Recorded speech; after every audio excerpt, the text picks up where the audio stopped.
Di 10K subscriber channel Novel Official, akan adakan giveaway untuk 3 orang pemenang. Jangan lupa untuk selalu komen dan like untuk setiap video. Selamat datang di channel Novel Official. Sebelum mendengarkan novel Perintah Kaisar Naga, jangan lupa like, share, and subscribe. Kalau tidak kuretakkan jantung kalian. Tanpa lama-lama lagi langsung saja kita masuk di cerita novelnya. Selamat mendengarkan bosku. Bab 1230. 1-1230. 5. Tuan Chen. Winston melihat keadaan tragis Dev dan buru-buru melangkah maju untuk mendukung Dev. Pada saat ini, Dev merasa lega dan seteguk darah menyembur keluar. Tuan Chen. Tuan Chen. Winston tampak panik. Jangan khawatir. Dia tidak akan mati. Setelah Tuan Si melirik Dev, dia berkata dengan ringan, Tuan Zhao, aku baik-baik saja. Dev tersenyum pada Winston. Tuan Si. Dev masuk ke perjamuanku dan membunuh keluarga Ningku. Aku harus memberinya pelajaran. Zeke memandang Tuan Si dan berkata dengan rendah hati, aku akan membawanya dan membiarkan semua orang keluar dari sini. Tuan Si berkata dengan tenang. Zeke mengerutkan kening ketika dia melihat bahwa Tuan Si akan membawa pergi Dev. Anda harus tahu bahwa Dev sekarang adalah domba yang akan disembelih. Jika Dev dilepaskan saat ini, saya khawatir tidak akan ada kesempatan yang baik di masa depan. Tuan Si. Dev ini menghancurkan villa keluarga Ning saya dan membunuh keluarga Ning saya. Anda hanya akan membawa dia pergi begitu saja. Ini plak. Sebelum Zeke selesai berbicara, dia merasakan angin kencang bertiup dan kemudian dia jatuh dengan keras ke tanah. Tuan Si memiliki wajah dingin dan menatap Zeke dengan tatapan yang sedikit kental. Kamu tidak mendengar apa yang aku katakan. Zeke perlahan bangkit. Wajahnya penuh horor. Anggota lain dari keluarga sekte sangat ketakutan, sehingga mereka tidak berani bernapas. Tidak ada yang bisa melihat bagaimana Tuan Si bergerak. Tetapi Zeke langsung tersapu. Aku dengar semuanya diatur oleh Tuan Si. Zeke tidak berani membantah sedikit pun. Ayo pergi, kata Tuan Si pada Winston. Winston buru-buru mendukung Dev dan berencana untuk pergi. Tetapi Dev melepaskan diri dari Winston, lalu menggelengkan kepalanya dan berkata, hari ini saya harus menyelamatkan keempat orang jahat itu, atau saya akan mati di sini. Tuan Chen, dalam situasi Anda saat ini, bagaimana Anda bisa melawan orang-orang ini? Ayo kita pergi dulu. Winston membujuk Dev. Jika aku tidak menyelamatkan mereka, aku tidak akan pergi. Bahkan jika aku mati. Mata Dev tegas. Winston menatap Tuan Si tanpa daya. Meskipun wajah Tuan Si tidak senang, dia masih menoleh untuk melihat Zeke. Di mana keempat penjahat itu? Tuan Si bertanya dengan ringan. Zeke ragu-ragu dan akhirnya berkata, terkunci di ruang bawah tanah. Bawa aku dan lepaskan mereka semua. Nada bicara Tuan Si keras. Dan itu adalah perintah. Zeke mengangguk. Dia tidak berani melawan keinginan Tuan Si. Bahkan jika keluarga Ning, mereka adalah bangsawan. Mereka sama seperti ternak. Zeke membawa Tuan Si dan Dev ke penjara bawah tanah. Penjara bawah tanah. Keluarga Ning sangat gelap. Dan keempat orang jahat itu terkunci di dalam. Setiap orang mendapat klavikula dengan kait khusus yang mencegah mereka melarikan diri. Di kamar sebelah, Jackson terkunci setelah dikurung di ruang bawah tanah untuk jangka waktu ini. Rambut Jackson menjadi acak-acakan dan ekspresinya menjadi lebih kusam. Anakku, ketika Lexington melihat bahwa putranya dikurung di penjara bawah tanah oleh Zeke. Dan dia menjadi seperti ini. Tubuhnya tiba-tiba meledak menjadi marah. Zeke, aku akan membunuhmu. Bagaimana kamu berjanji padaku? Niat membunuh muncul dari tubuh Lexington. Dan dia menamparkan Zeke dengan satu telapak tangan. Lexington selalu berpikir bahwa Zeke hanya menempatkan Jackson di bawah tahanan rumah. Tetapi, dalam hal makanan, pakaian, perumahan dan transportasi, itu tidak boleh terlalu keras. Tapi siapa tahu, Zeke ini malah mengunci Jackson di penjara bawah tanah. Zeke panik dan dengan cepat mundur. Begitu Lexington bergerak, Tuan Si melambaikan tangannya. Dan Lexington langsung dikendalikan di dinding. Dan tidak bisa bergerak. Anda harus tahu bahwa Lexington adalah Wuho. Tapi, di depan Tuan Si, dia sangat lemah. Dapat dilihat betapa kuatnya Tuan Si ini. Apakah ini saat aku tidak ada siapapun yang berani melakukannya lagi? Jangan salahkan aku karena kejam. Setelah Tuan Si selesai berbicara, energinya ditarik, dan Lexington jatuh ke tanah.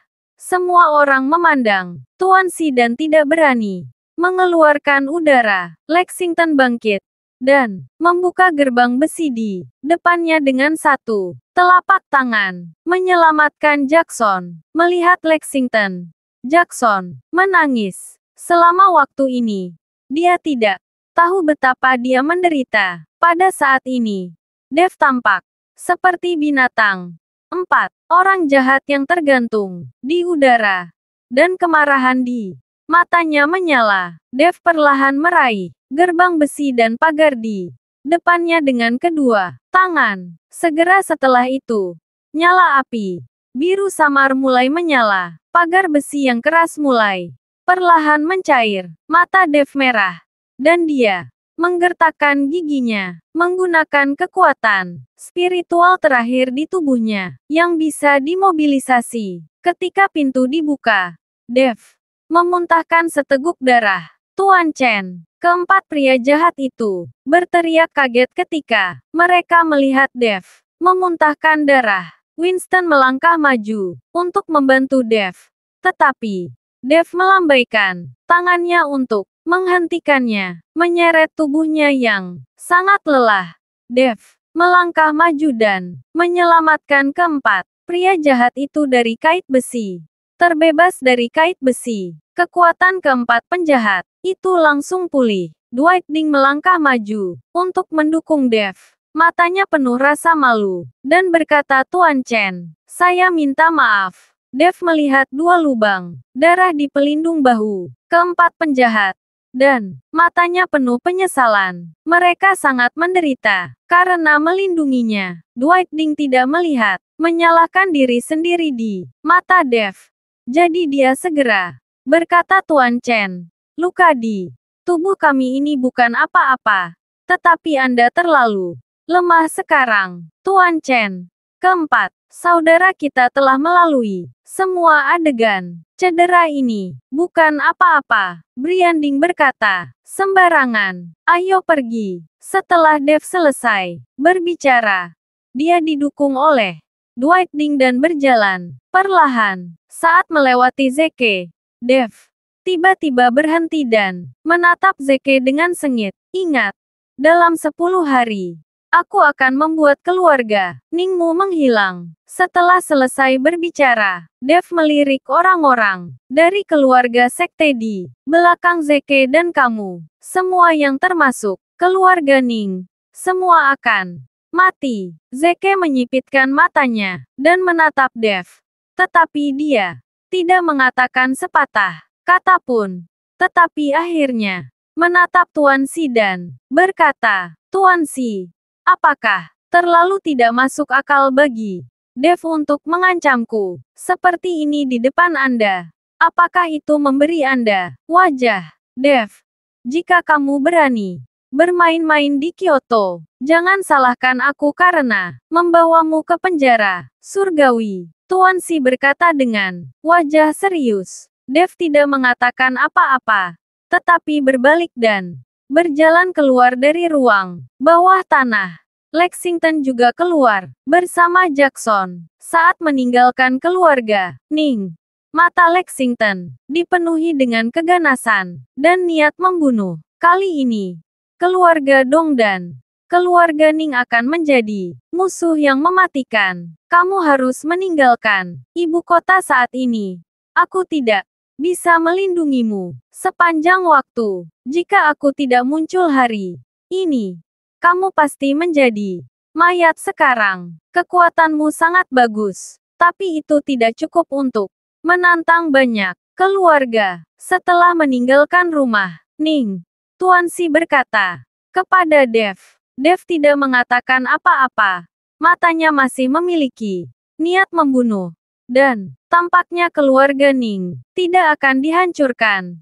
Dan dia mungkin tidak akan meninggalkan ibu kota. Melihat Dev seperti ini, Tuan Shi menggelengkan kepalanya dan pergi. Dev mengikuti keempat penjahat itu kembali ke lembah orang jahat. Dan Dev meminta Larry Zhao untuk langsung memindahkan seluruh paviliun gunung tanpa bayangan ke lembah orang jahat. Dalam pertempuran sengit di lembah orang jahat ini, banyak menelan korban jiwa. Dev memutuskan untuk membangun kembali lembah orang jahat. Selain itu, paviliun gunung tanpa bayangan ada di Kyoto, bersilangan dengan kekuatan keluarga besar dan mudah diserang. Memindahkan paviliun gunung tanpa bayangan ke lembah orang jahat lebih baik secara geografis dan lebih aman. Lagi pula paviliun gunung tanpa bayangan dan lembah orang jahat adalah aula istana naga langit.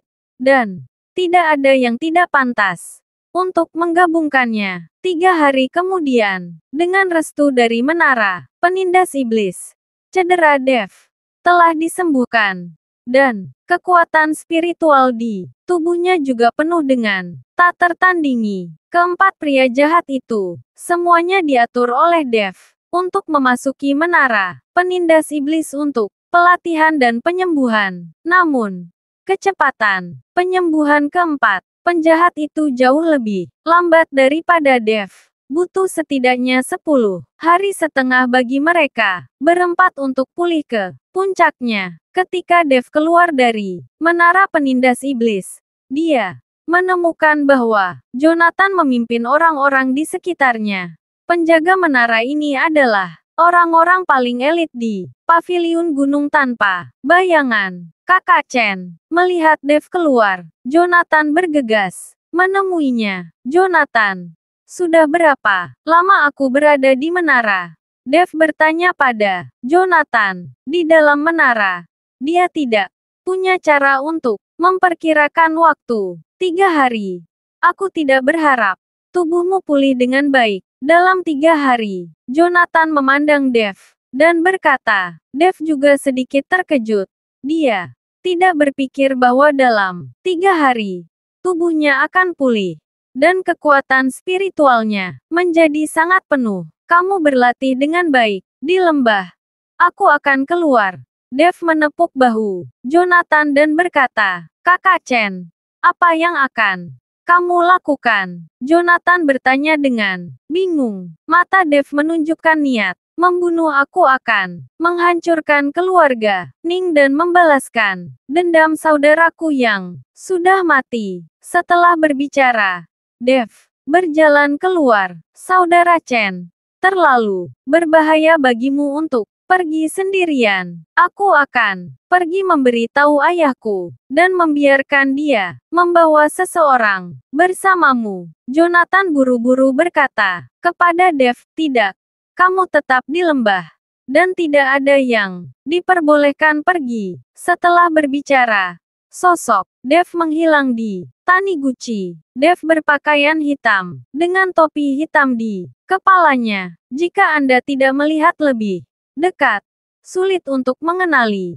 Itu dia. Ketika Dev pergi ke perbatasan Kyoto, cahaya dingin di matanya langsung menyala. Ketika Dev melangkah ke ibu kota, hal pertama yang dia lakukan adalah menelepon Winston. Dia meminta Winston daftar semua keluarga sekte yang terikat dengan keluarga Ning. Dev berkata bahwa dia akan menghancurkan keluarga Ning dan keluarga sekte yang melekat pada keluarga Ning, juga milik pasukan keluarga Ning. Meskipun Winston tidak tahu apa yang akan dilakukan Dev, dia masih memberi Dev daftarnya. Melihat keluarga sekte di daftar terkenal, niat membunuh Dev telah meningkat. Sekte Xuanyang adalah sekte kecil di Kyoto. Master sekte yang dari sekte Xuanyang hanyalah sekte bela diri peringkat 6. Berkali-kali,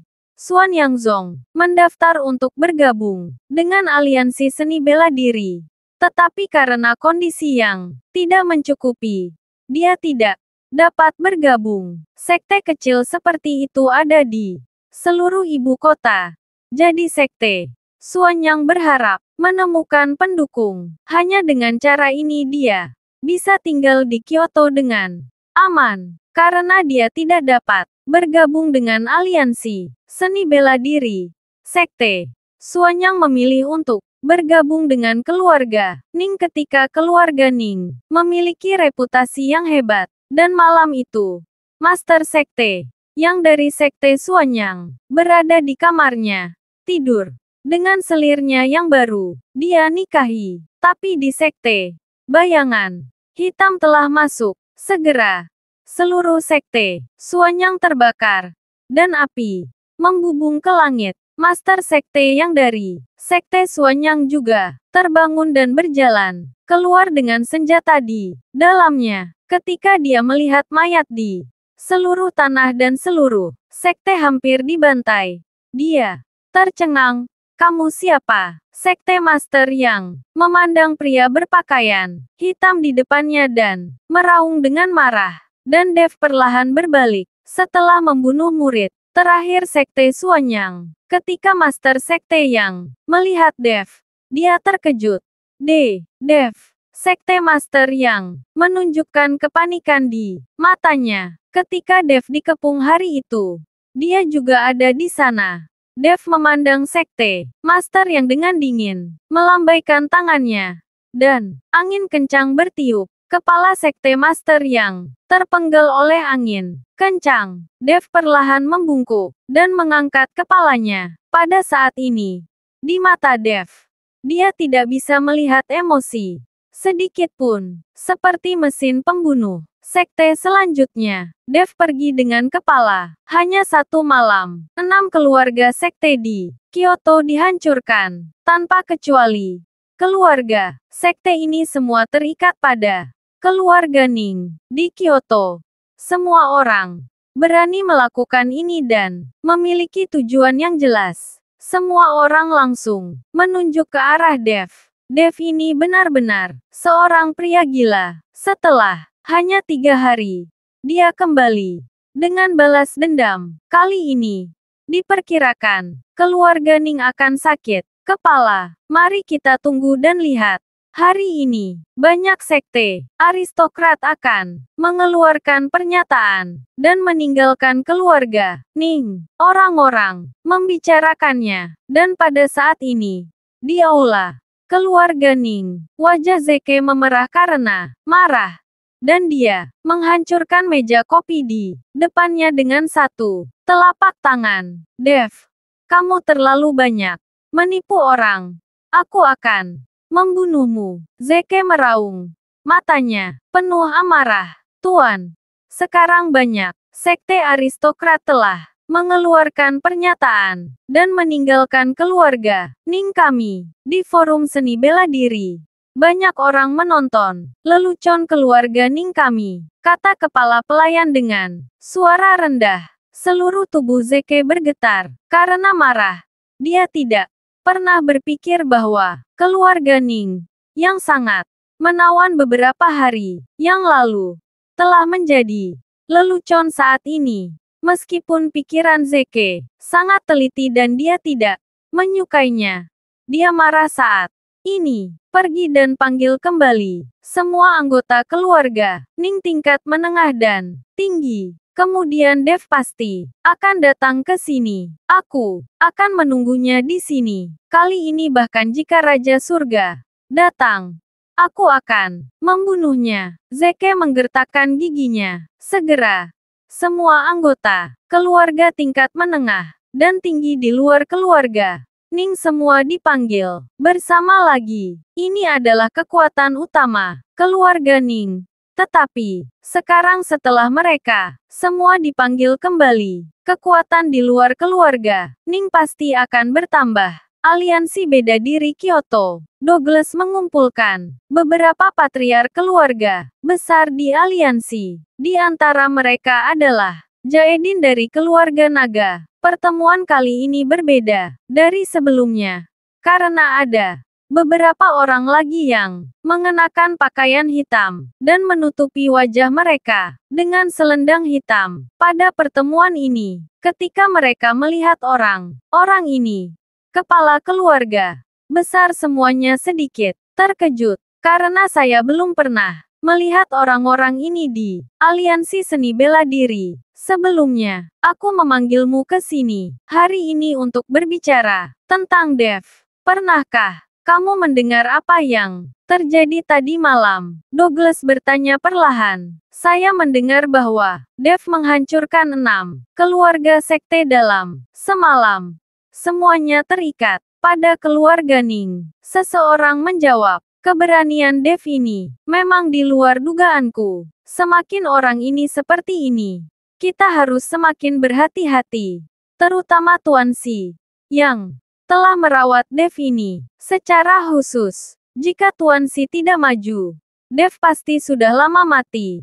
Di keluarga Ning, sepertinya jika kita ingin berurusan dengan Dev itu, kita juga harus membuat strategi yang sangat baik. Dan kita tidak bisa membiarkan Tuan Si menguasainya. Douglas sedikit mengernyit. Mari kita kirim seseorang untuk membunuh Dev. Siapa yang bisa mengetahuinya? Kata seorang pemilik rumah. Bagaimana bisa begitu mudah? Jangan menganggap pemerintah begitu buruk. Mungkin Tuan Si bisa melihat setiap gerakan kita, kata Douglas. Lalu apa yang harus kita lakukan? Kirim seseorang untuk menantang Dev itu. Tapi sekarang generasi muda, hanya ada beberapa orang yang bisa menandingi Dev itu. Jika kita orang tua maju untuk menantang, itu akan menjadi lelucon di seluruh dunia seni bela diri. Jaedin bertanya. Tentu saja ada cara. Kita tidak bisa maju untuk membunuhnya. Tapi, seseorang bisa maju. Setelah Douglas selesai berbicara, dia melirik beberapa pria berpakaian hitam dan berkata perlahan, orang-orang ini di sini untuk berurusan dengan Dev. Jadi, Anda perlu bekerja sama dengan mereka dan memberikan informasi. Kepala beberapa keluarga besar memandang pria berbaju hitam di depan mereka dan saling memandang. Ingin mengatakan sesuatu, tetapi tidak ada yang mengatakan apa-apa. Saya berharap pemimpin aliansi. Siapakah orang ini? Mereka bukan pembudidaya jahat, kan? Jaedin bertanya. Karena ketika mereka masuk, mereka merasa bahwa nafas orang-orang ini sedikit berbeda. Ya, mereka memang pembudidaya jahat. Douglas mengangguk dan mengakui. Kali ini, Jaedin dan yang lainnya ketakutan. Dan ekspresi mereka sangat berubah. Tak satu pun dari mereka akan berpikir bahwa Douglas akan sangat senang mengakui bahwa orang-orang ini adalah pembudidaya jahat. Dan Douglas tidak menyembunyikannya dari mereka. Saya berharap pemimpin aliansi. Apa maksud Anda? Apakah Anda tidak tahu konsekuensi dari berkolusi dengan pembudidaya jahat? Jika ini diketahui secara resmi, kita semua akan kurang beruntung. Jaedin berkata dengan sungguh-sungguh. Apakah kamu pikir kita tidak Akan beruntung jika para pejabat tidak tahu. Douglas mendengus dingin. Biarkan saya memberitahu Anda. Dunia seni bela diri di seluruh Kyoto akan direshuffle. Tidak akan lama sebelum banyak sekte dan keluarga aristokrat akan menghilang, dan para pembudidaya dan tuan jahat yang tersembunyi dalam kegelapan itu perlahan-lahan akan muncul. Jangan naif untuk berpikir bahwa para pembudidaya jahat itu benar-benar telah dilenyapkan. Faktanya, mereka semua bersembunyi dalam kegelapan. Bahkan di samping Anda dan saya, Tuan Si sangat memaafkan Dev. Sebagian besar alasannya adalah dia ingin Dev memperkeruh air di dunia seni bela diri. Dan kemudian para pejabat akan menggunakan tuduhan palsu untuk menangkap kita. Semua, kita hanya bisa melakukannya dulu. Biarkan para pembudidaya jahat ini membunuh Dev.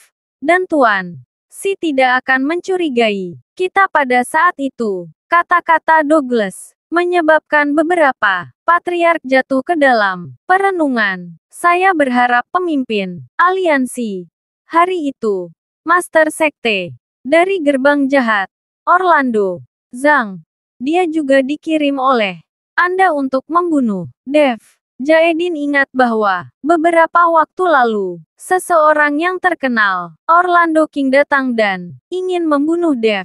Para pembudidaya jahat ini, semuanya tersembunyi dalam kegelapan, yang mengincar Dev tanpa keluhan. Tetapi tiba-tiba, muncul dengan cara yang menonjol dan ingin membunuh Dev.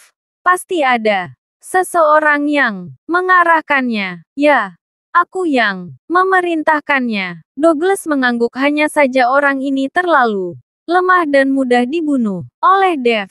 Beberapa patriark memandang Douglas dengan takjub, bertanya-tanya kemampuan seperti apa yang harus dimiliki Douglas untuk dapat memerintahkan para pembudidaya jahat itu. Saya berharap pemimpin aliansi.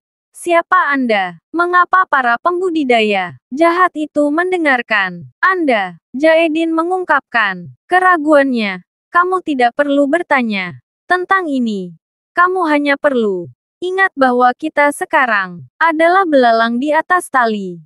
Dan tidak ada yang bisa melarikan diri. Karena aku memilih untuk memberitahumu ini. Aku tidak takut omong kosongmu. Apa kalian paham? Setelah Douglas selesai berbicara, di belakang Douglas, aura menakutkan tiba-tiba menyelimuti seluruh ruang konferensi. Merasakan napas ini. Apakah itu Jaedin atau para leluhur lainnya? Mata mereka terbuka lebar dan wajah mereka penuh ketakutan. Mereka belum pernah merasakan napas yang begitu kuat sebelumnya. Anda harus tahu bahwa masing-masing Jaedin dan yang lainnya berada di ranah Wuhou. Dan ranah seperti apa yang telah dicapai kekuatan mereka. Namun segera, napas itu ditarik. Seolah-olah tidak pernah terungkap. Beberapa patriark memandang Douglas dengan ekspresi yang sangat rumit. Mereka tahu bahwa aura mengerikan seperti itu tidak datang dari Douglas. Ini menunjukkan bahwa di belakang Douglas ada karakter yang lebih kuat. Saya berharap pemimpin aliansi. Anda dapat yakin apa yang harus dikatakan dan apa yang tidak boleh dikatakan. Kami tahu di dalam hati kami. Jaedin bereaksi saat ini dan berkata, Douglas tersenyum itu. Bagus. Saya percaya bahwa Anda dapat memahami upaya saya yang melelahkan. Pertemuan hari ini cukup sampai di sini.